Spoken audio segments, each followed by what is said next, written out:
পিতা পুত্র পবিত্র আত্মার নামে আমেন।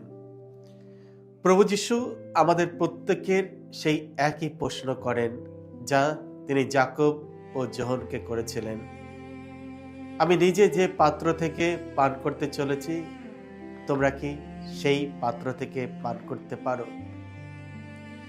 যিশুর মনে যে প্রাণপাত্রের কথা ছিল তা ছিল আত্মবলিদানমূলক সেবা ও নিজের জন্য মৃত্যুর পানপাত্র, এমনকি ক্রুশের মৃত্যু। যারা যিশুর অনুসারী তাদের প্রত্যেকের জন্য প্রভু যিশু কোন ধরনের পানপাত্রের কথা ভাবতে পারেন? কিছু শিষ্যের জন্য এই পানপাত্র শারীরিক কষ্ট ও শহীদ হওয়ার যন্ত্রণাময় সংগ্রাম বহন করে, খ্রিস্টের প্রতি বিশ্বাসের জন্য প্রাণ দিতে প্রস্তুত থাকা। কিন্তু বহু অনুসারীর জন্য এর অর্থ খ্রিস্টীয় জীবনের দীর্ঘ দৈনন্দিন পথ চলা, প্রতিদিনের ত্যাগ, হতাশা, প্রতিবন্ধকতা, সংগ্রাম ও প্রলোভনের মধ্য দিয়ে। একজন শিষ্যকে খ্রিস্টের জন্য শহীদ হতে প্রস্তুত থাকতে হবে, আবার প্রতিদিন ছোট বড় যে ত্যাগের আহ্বান আসে তাতেও নিজের জীবন সমর্পণ করতে প্রস্তুত থাকতে হবে।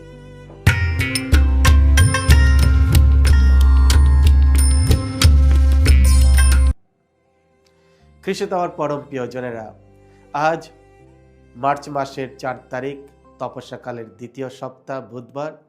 আর আজকের ডেলি মান্না ঈশ্বরের বাণী প্রতিদিন নেওয়া হয়েছে সাধু মতি রচিত মঙ্গল সমাচার থেকে 20 অধ্যায় 17 থেকে 28 পদ। এসো আমরা ভক্তিভাবে আজকের এই বাণীটি শুনি। যিশু তখন জেরুসালেমের পথে এগিয়ে চলেছেন। সেই সময়ে তিনি 12 জন শিষ্যকে একটু আড়ালে ডেকে নিয়ে পথ চলতে চলতে তাদের বললেন, আমরা এখন যাচ্ছি জেরুসালেমে। সেখানে মানবপুত্রকে প্রধান যাজকদের ও শাস্ত্রীদের হাতে তুলে দেওয়া হবে। তারা তাকে মৃত্যুদণ্ডে দণ্ডিত করবেন, তারপর তাকে তুলে দেবেন বিজাতিদের হাতে। আর বিজাতিরা তাকে বিদ্রূপ করবে, কষাঘাত করবে এবং শেষে ক্রুশেই দেবে। তারপর 3 দিনের দিন সে কিন্তু পুনরুত্থিত হবে। পরে এক সময় জেবেদের সেই 2 ছেলের মা তার ছেলে দুটিকে নিয়ে যিশুর কাছে এগিয়ে এলেন এবং তার কাছ থেকে কিছু চাওয়ার ভঙ্গিতে নিচু হয়ে প্রণাম জানালেন। যিশু তাকে বললেন, তুমি কি চাও? তিনি উত্তর দিলেন, আপনার আদেশে আপনার রাজ্যে আমার এই 2 ছেলের মধ্যে একজন যেন আপনার ডান পাশে আর একজন আপনার বাঁ পাশেই বসতে পায়। উত্তরে যিশু বললেন, তোমরা যে কি চাইছো তা তোমরা বুঝতে পারছো না। আমি নিজে যে প্রাণপাত্র থেকে পান করতে চলেছি, তোমরা কি সেই পাত্র থেকে পান করতে পারো? তারা উত্তর দিলেন, হ্যাঁ, আমরা পারি। যিশু তাদের বললেন, আমার সেই পাত্র থেকে তোমরা অবশ্যই পান করবে, কিন্তু কাউকে আমার ডান পাশে বা বাঁ পাশে বসতে দেওয়ার অধিকার তো আমার নেই।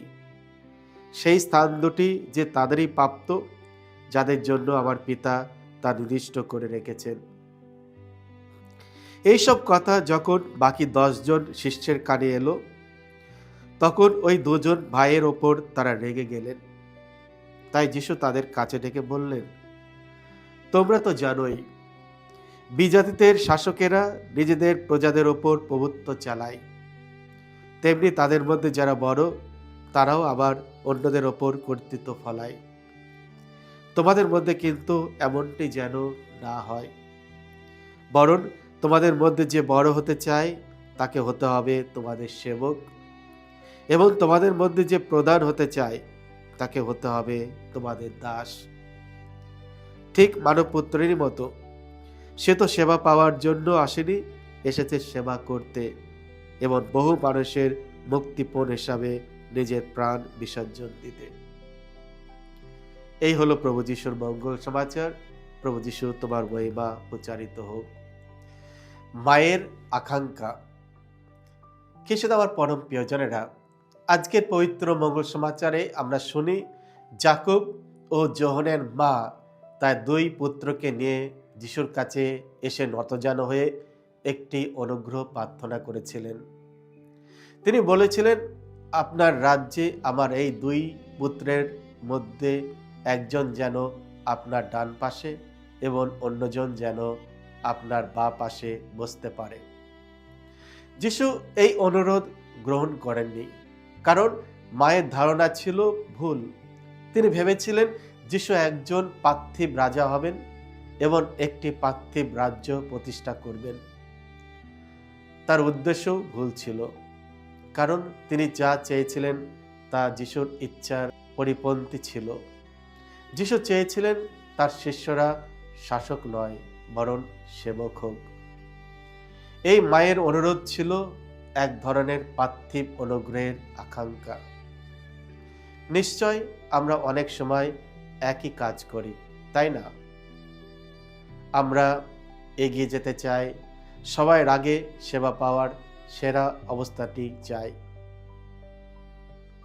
যিশু যাকব ও যোহনকে জবাব দিয়ে বলেন যে তারা আসলে কি চাইছে তা তারা বুঝতে পারছে না। ঈশ্বরের রাজ্যে অগ্রসর হওয়ার একমাত্র পথ হলো সম্পূর্ণ জীবনকে বিশ্বাস ও অনুগতের সঙ্গে ঈশ্বরের কাছে সমর্পণ করা। যিশু তার ইচ্ছাকে পিতার ইচ্ছার কাছে সমর্পণ করেছিলেন। তিনি স্বেচ্ছায় পিতার মহিমার পথে চলেছিলেন, যে পথ তাকে দুঃখভোগ ও মৃত্যুর দিকে আর তার মধ্য দিয়ে মুক্তি ও নতুন জীবনের দিকে নিয়ে গিয়েছিল। যখন বাকি 10 জন শিষ্য শুনল যাকব ও যোহন কি করেছে, তারা খুবই ক্ষুব্ধ ও অসন্তুষ্ট হলো। নিজেদের জন্য প্রথম স্থান চাইতে যাওয়া কতটা অন্যায়। যখন যিশু 12 জনকে একত্রিত করে তাদের দেখালেন ক্ষমতা ও মর্যাদা অনুসন্ধানের প্রকৃত ও ন্যায্য উদ্দেশ্য কি, ভালোবাসা ও ধার্মিকতার সঙ্গে অন্যদের কল্যাণের সেবা করা। যিশুর দৃষ্টিতে তার অনুরোধ গ্রহণযোগ্য না হলেও একজন মায়ের দৃষ্টিতে এটি ছিল সন্তানদের কল্যাণ কামনার ভরা এক আন্তরিক আকাঙ্ক্ষা। সমাজে আমাদের মহান ব্যক্তি করে তোলার জন্য প্রার্থনা না করে আসুন আমরা প্রার্থনা করি যেন খ্রিস্ট মণ্ডলীতে প্রভু আমাদের ভালো ক্যাথলিক করে তোলেন। যিশুর ডান ও বাম পাশে বসার স্থান চাইবার পরিবর্তে আসুন আমরা যিশুকেই আমাদের ডান ও বাম পাশে থাকার জন্য প্রার্থনা করি। যদি গুড ফ্রাইডে এই একই মা কালভারিতে উপস্থিত থাকতেন, তবে তিনি বুঝতে পারতেন তিনি প্রভুর কাছে কি চেয়েছিলেন। কারণ যিশুর ডান ও বাম পাশে তার পুত্ররা নয়, বরং 2 জন চোর ক্রুশবিদ্ধ ছিল এবং তাদের একজনকে যিশু বলেছিলেন, আজই তুমি আমার সঙ্গে স্বর্গে থাকবে। নিঃসন্দেহে যাকব ও যোহন উভয়ে মণ্ডলের ইতিহাসে মহান ব্যক্তিত্ব পরিণত হয়েছেন। প্রেরিত হিসাবে তারা যিশুর ঘনিষ্ঠ সহচর ছিলেন। যাকব ছিলেন প্রেরিতদের মধ্যে প্রথম শহীদ, আর যোহন প্রিয় শিষ্য, একজন সুসমাচার লেখক। যখন যিশু আমাদের জীবনে মহান হন, তখন তিনি আমাদের মহান করে তোলেন। এই মায়ের মতোই আমাদের মায়েরা আমাদের মঙ্গল কামনা করেন, আমাদের জন্য যিশুর কাছে প্রার্থনা করেন এবং অনুগ্রহ প্রার্থনা করেন। যেভাবে যাকব ও যোহন তাদের পিতামাতাকে গর্বিত করেছেন, আজ আমাদের পালা আমাদের জীবন দিয়ে আমাদের পিতামাতাকে গর্বিত করার।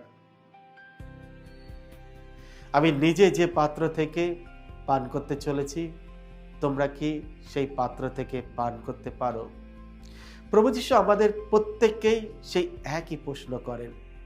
তিনি যাকব ও যোহনকে করেছিলেন, আমি নিজে যে পাত্র থেকে পান করতে চলেছি, তোমরা কি সেই একই পাত্র থেকে পান করতে পারো? যিশুর মনে যে পানপাত্রের কথা ছিল তা ছিল আত্মবলিদানমূলক সেবা ও নিজের জন্য মৃত্যুর পানপাত্র, এমনকি ক্রুশের মৃত্যু। যারা যিশুর অনুসারী, তাদের প্রত্যেকের জন্য প্রভু যীশু কোন ধরনের পানপাত্রের কথা ভাবতে পারেন? কিছু শিষ্যের জন্য এই পাত্র শারীরিক কষ্ট ও শহীদ হওয়ার যন্ত্রণাময় সংগ্রাম বহন করে।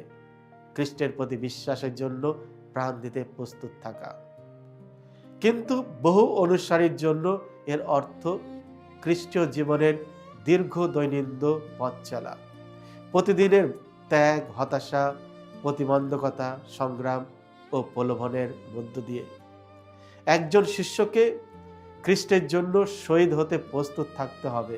আবার প্রতিদিন ছোট বড় যে ত্যাগের আহ্বান আসে তাতেও নিজের জীবন সমর্পণ করতে প্রস্তুত থাকতে হবে। প্রাচীনকালে এক মণ্ডলীর পিতা যিশুর শিক্ষাকে এই কথায় সংক্ষেপ করেছিলেন, সেবা করাই খ্রিস্টের সঙ্গে রাজত্ব করা।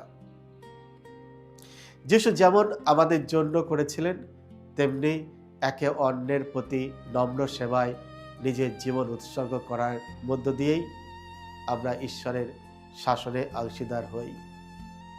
তুমি কি যিশুর মতো নিজের জীবন উৎসর্গ করে অন্যের সেবা করতে প্রস্তুত?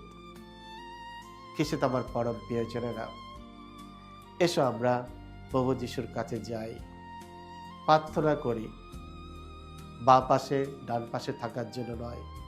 প্রার্থনা করি এই তপস্যাকালে যাতে প্রভু যিশু সত্যিই আমাদের মধ্যে প্রবেশ করেন।